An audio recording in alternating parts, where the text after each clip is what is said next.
Today we are going to do book exercise of chapter Eugenie and the Sharks. Okay, explanation part we have already finished, and today we are going to do the book exercise. So you all open page number 107. Let's quickly just discuss the question answers first, although I'll give the question answers in the PDF, but just discuss it in short. So answer these questions. Where did Eugenie love spending her time? What did she do there? So Eugenie loved spending her time at the city aquarium, and she spent her time looking at her favorite water animals, that is especially shark.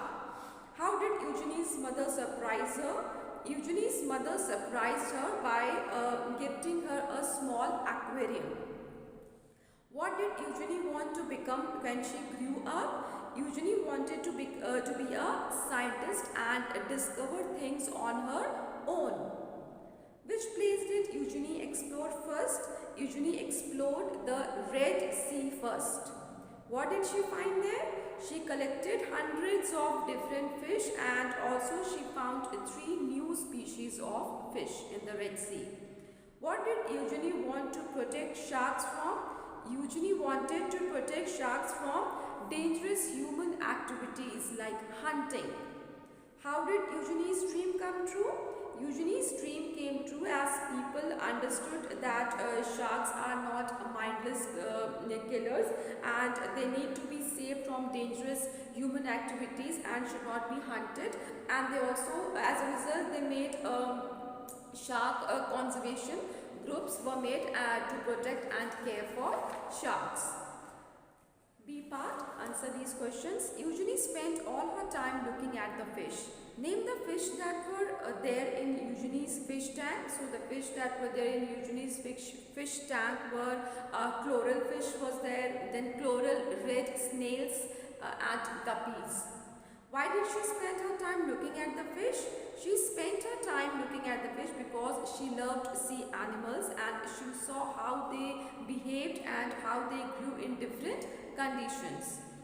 But Eugenie did not listen to any of them. Who did Eugenie not listen to? Eugenie did not listen to her professors and the people around her. What did she not listen to? She did not listen that women were not smart enough to become scientists, and also they were not courageous enough to explore the oceans, and also people around her thought that sharks are mindless killers. So these things Eugenie did not listen to. Third one, here she encountered a wild shark. Where did Eugenie encounter a wild shark? Eugenie encountered a wild shark in the waters of the Palau Island. How did she feel after seeing the wild shark? First of all, she could not believe her eyes that she's actually seeing the shark, and she got very excited and thought that it was very beautiful. They realized how fearless she was. Who realized that Eugenie was fearless? The people around her realized that Eugenie was very fearless. What did Eugenie prove? Eugenie proved that she was clever enough to be a scientist and brave enough to explore the sea, the ocean. Will they be smart enough to understand? What did Eugenie think of doing? Eugenie thought of training sharks. What did she do after that? She trained sharks successfully and proved that shark could remember their training for almost 2 months. So children, these were the question answers which I have discussed in short. Now C1 you can leave as for now. Now let's come to the grammar and usage part. Okay. So subject and predicate. Okay, so children, in a sentence we know that the thing or the person we talk about, that part is known as the subject, and whatever is said about the subject is the predicate part. And remember, always the verb comes in the predicate part. I have already explained to you this chapter in detail in English grammar. So in a sentence, whatever about whom or about what thing we talk, that is subject, and whatever is talked about the subject is the predicate, and verb always comes in the predicate part. So based on this, A part question is given. Read the words in A, B and C. Match the words in A with the verbs in B. Then match them with the correct phrases in C to make simple sentences. So as you can see, there are 3 columns A, B, C. In A part, actually the subject part is given, B part contains verb and C the rest of the sentence. So you simply have to match it. So first one is already done. Ben's dog barks at all visitors. Now second one, I am learning. So where am learning is written, you write number 2 there, okay? Am learning about dinosaurs. Okay, I'll just write it here only. I am learning about dinosaurs. Okay. Second, Rita and Shreya are leaving for the airport.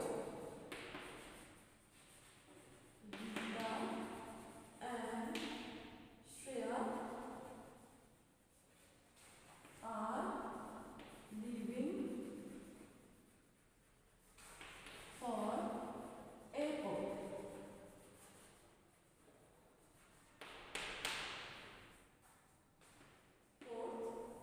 The books are in the cupboard. The books are in the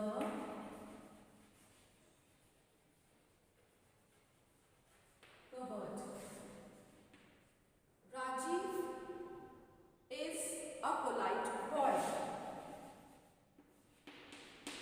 Rajiv is a polite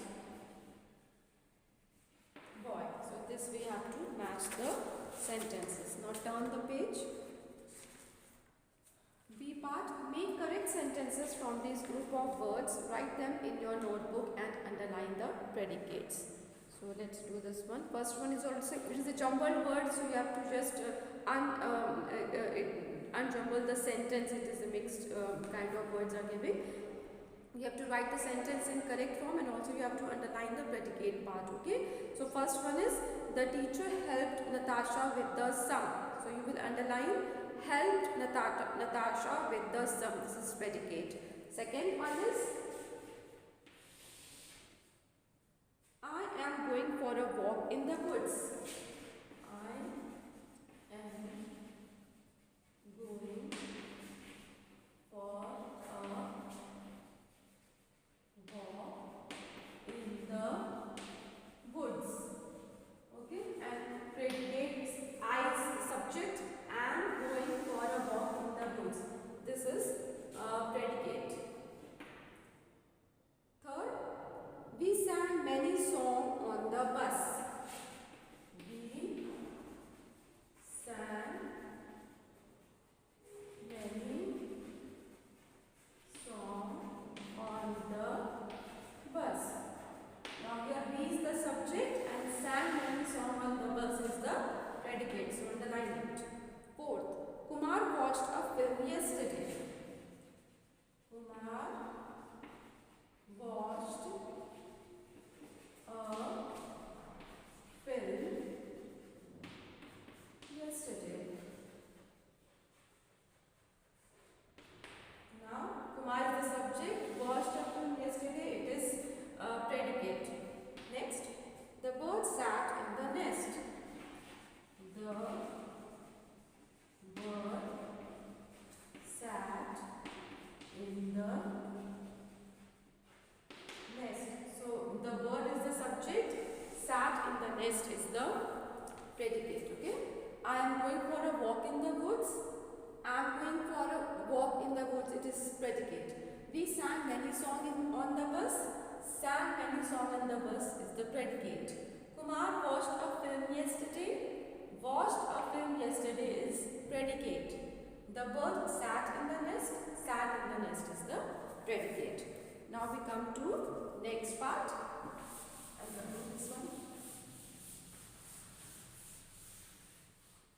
Next is subject-verb agreement. This also we have already studied, children. If the subject is singular, the verb verb should be singular. If the subject is plural, the verb should be plural. Okay. So in case if I say she sings a song. Okay. So she is one girl I'm talking. So this subject is singular. So verb will be singular, and when the verb is singular, we put s to the verb. Okay.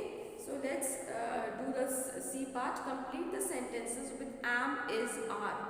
The kitten is hungry. Kitten means only one. So is singular, are is plural verb. Okay, and am is used with I.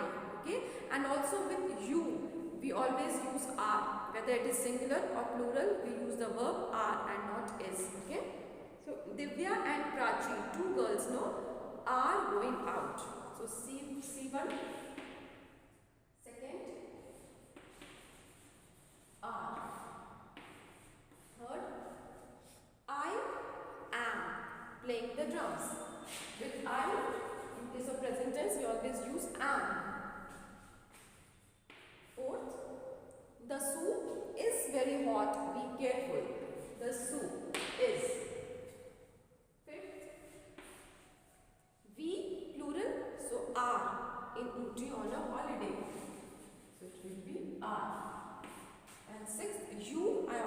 With you we always use are in case of present tense. Okay. So are. So first, second is are, third am, fourth is, fifth are, and sixth also are. Next one. D1. Complete these sentences with the correct forms of the verbs in brackets. So first one, my parents and I love samosa. Okay, my parents and I means more than one people are there. So we use plural, and with plural verb we don't add s, so it will be love. She knows the song well. She is singular, so know become knows. We add s to the verb in case of singular verb. Okay.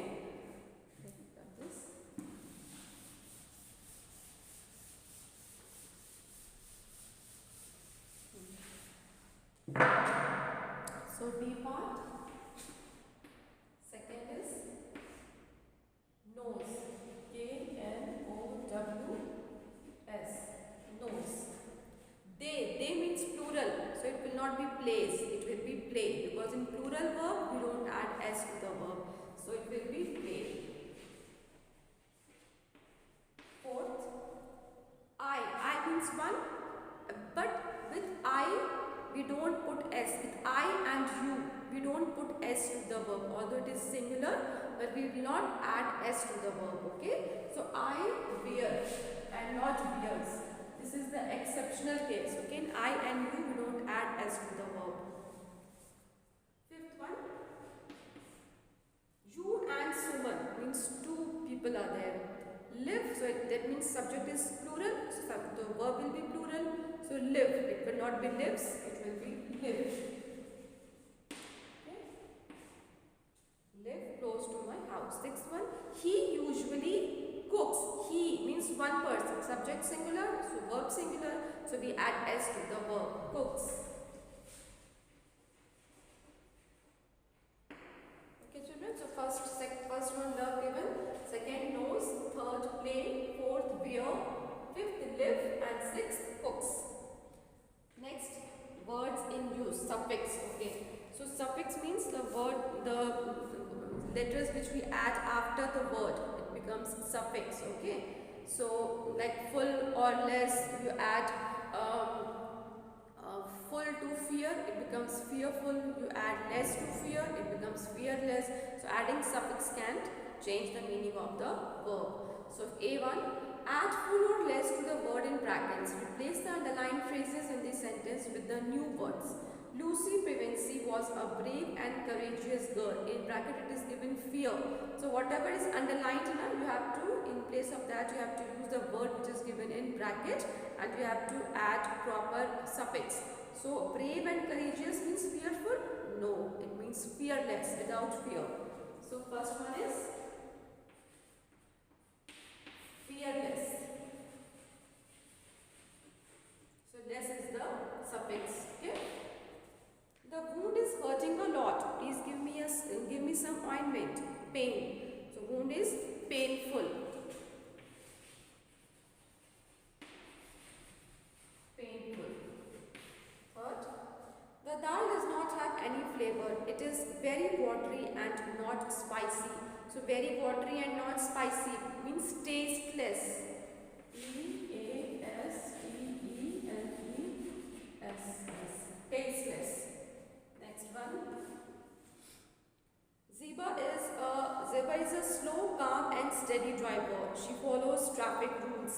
So care. So it means careful. Slow, calm and steady means careful. Fifth one. Most animals are not ready to attack you till you make them angry. Harm. So not ready to attack you means harmless. Harmless.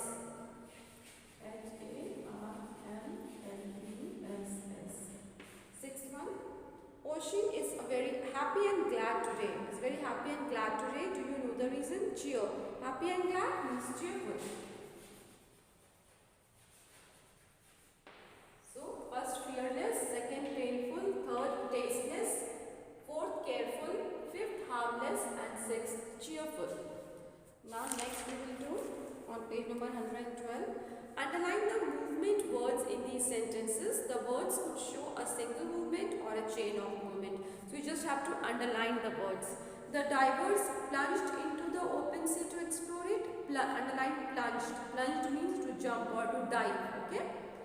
The boy crept towards the hedge and looked over. Crept is the word to be underlined.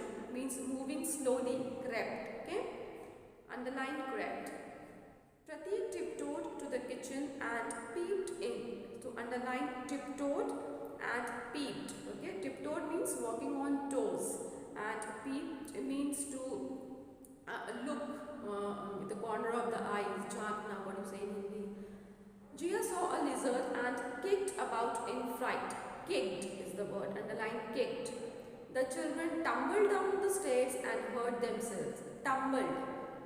T-U-M-B-L-E-D. Tumbled. So first one plunged. Second crept. Third tiptoed. Peeped. Fourth kicked. Fifth tumbled. Okay. So children, this is all about book exercise of this chapter. Please finish all the exercise of this chapter.